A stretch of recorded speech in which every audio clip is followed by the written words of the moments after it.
Bwana, kwanza asanteni sana kwa maoni yenu. Matrix_TZ hapa, na sasa nimewaletea filamu hii kuanzia mwanzo mpaka mwisho. Okay, tuendelee. Basi mwanetu wa kujitafuta leo alikuja kwenye nyumba hii ya bilionea huyu kwa sababu alipata kazi ya kuwa dereva. Alipokelewa na huyu bilionea na akaanza kuelekezwa baadhi ya mambo. Mchizi aliuliza lini ataanza na jamaa akamwambia, "Oh, sikukwambia, unaanza leo." Mchizi akasema freshi, basi tuondoke mkuu. Lakini huyu tajiri akamwambia, huniendeshi mimi, unamuendesha binti yangu ambaye yupo ndani anajiandaa, atatoka muda sio mrefu. Tena akamuita binti yake hapo hapo na binti akaitika akasema yupo tayari. Basi binti alitokea akiwa kwenye hii wheelchair ama kiti cha magurudumu, na jamaa ndipo akashangaa kwa sababu huyu ndio yule binti ambaye alikutana naye jana pale restaurant. Binti hakuonyesha hasira wala dharau yoyote, bali alijifanya kama hamjui kabisa jamaa. Alitambulishwa, alimsalimia jamaa, lakini bado alikuwa ameganda, na baada ya hapo wakaanza safari ya kuelekea hospitali. Sasa hapa tunarudi siku mbili kabla. Ni nini kilitokea kati ya wawili hawa? Basi mchizi alifika na kumuuliza huyu dada, hichi kiti kina mtu? Dada fasta akamwaga maji kwenye kile kiti, ila kwa uzuri wa huyu dada mchizi alikaa vile vile. Waiter alipofika aliuliza nini kimetokea. Mchizi akasema yeye ndio amemwaga maji. Hili jambo lilimfurahisha sana huyu dada na fasta akamwandikia mchizi namba.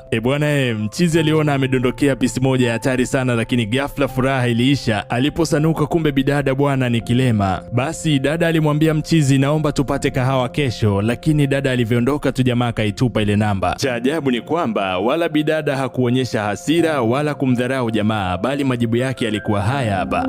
Very nice to meet you. Mchizi alijisikia aibu sana, kisha bidada akasema tunaweza kuondoka. Baba yake akamwambia ndiyo, mnaweza kuondoka. Hili jambo lilikuwa linamuumiza sana jamaa ndani kwa ndani, kwa sababu alitegemea huyu binti amkasirikie au amkatae kuwa dereva wake. Wakiwa kwenye gari, jamaa akaanzisha mazungumzo akasema, nilikuwa na mpango wa kukupigia leo tu. Chloe alimkatisha na kumwambia wala haikuwa namba yangu, huwa nafanya hivyo kwa sababu hakuna yeyote anayehangaika kunipigia. Haya maneno yalimuumiza sana huyu jamaa. Walifika hospitali, lakini bidada alikuwa amenuna sana, alikuwa hata hataki jamaa mkaribie wala kumsaidia. Baada ya matibabu jamaa akawa amemnunulia huyu dada ice cream, lakini iliyeyuka na kumwagika kwenye nguo yake. Mchizi alishtuka sana na kuanza kuomba msamaha, ila bidada alitabasamu tu kwa sababu hakuna aliyewahi kumfanyia hivi hapo awali. Na walipofika nyumbani, mshua alikuwa anasubiri kuanza kusikia malalamiko, kwani alishafukuza madereva wengi kwa sababu hii, lakini wakati huu alishangazwa. Bidada alimkubali huyu awe dereva wake. Leo baba yake alimkutanisha na mchumba ambaye amemtafutia kutoka kwa moja ya marafiki zake, lakini Chloe hakumpenda kabisa huyu jamaa. Ghafla alifika yule dereva na kumkumbusha ya kwamba ni muda wa matibabu yake, lakini baba yake alimwambia inabidi uanze kufikiria kwa undani kuhusu wewe